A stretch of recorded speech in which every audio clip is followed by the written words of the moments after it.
Hi, so I'm going to finish the what I was talking about before I talked about directional terms, and now I'm going to talk about body cavities.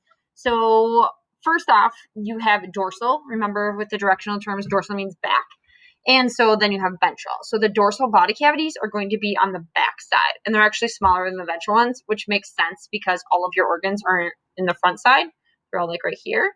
And so the dorsal is going to be the back. And there's two of them. There's cranial and spinal. Cranial obviously holds your cranium, and your spinal holds your spinal column. So that's two. You can see they're orange here in this picture. Right there. Boom. So you have in the ventral, that is split up into the larger front, it's larger and it's in the front, and it's split up to thoracic and abdominal pelvic. So thoracic would be right here. This guy's name is Frank. He's amazing. So right here is the thoracic, and then the abdominal pelvic would be inferior to, see that YouTube video, inferior to, which means below the diaphragm. So the diaphragm is going to be, it's that muscle that helps you to breathe. It's going to be the separator, the divider between the thoracic and the abdominal pelvic. Abdominal pelvic, you're like, what are you saying? It's a really, really long word. But abdominal, like abdominals, your abdominal muscles, your abs, which would be right here, and then your pelvis, like your pelvis. So abdominal pelvic has both of those together. So those are both in your ventral. So here's your abdominal pelvic. That's how you spell it. It's super fun. And then your abdominal cavity would hold all of the organs that you would think, like your liver and your stomach and your intestines and things like that. Whereas your pelvic cavity would hold the stuff you would think by your pelvis, so your bladder and your rectum and your ovaries and your reproductive organs and things like that. So that is your abdominal pelvic cavity.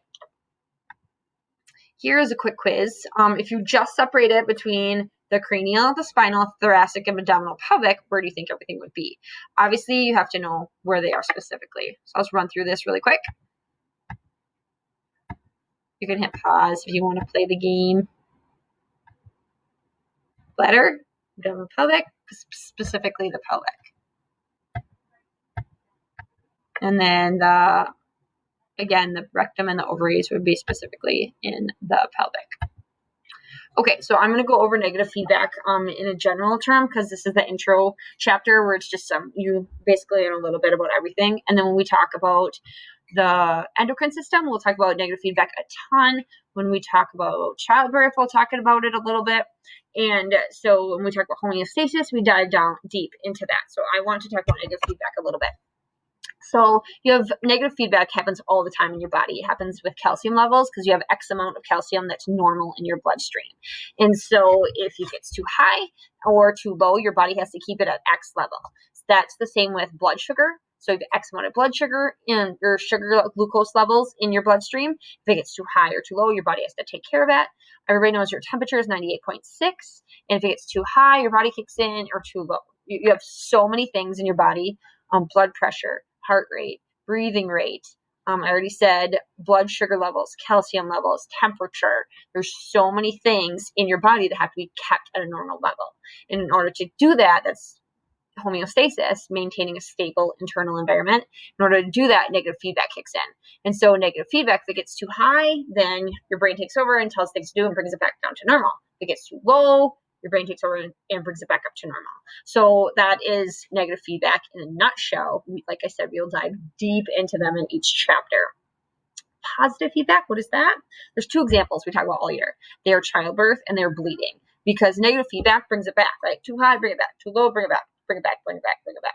Childbirth, you don't want to bring it back. Once that baby's out, you don't want it back inside your body. So it stops. It hurry up, make it happen, and then it's over.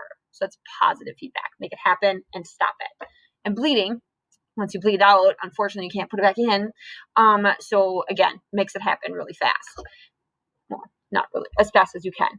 But so that would be bleeding. That would be positive feedback because it is a cascade of events that will hopefully clot the blood and prevent you from dying. So that would be the bleeding factors, not to make yourself bleed faster, it's to make the blood clot faster so you don't bleed out. So those are two things that you would be positive feedback. Childbirth, make it happen faster, and then blood clotting so that you don't, when you cut yourself, so you don't bleed out. So I hope that is a good intro. And like I said, we will dive deep later on into all that stuff. See you later.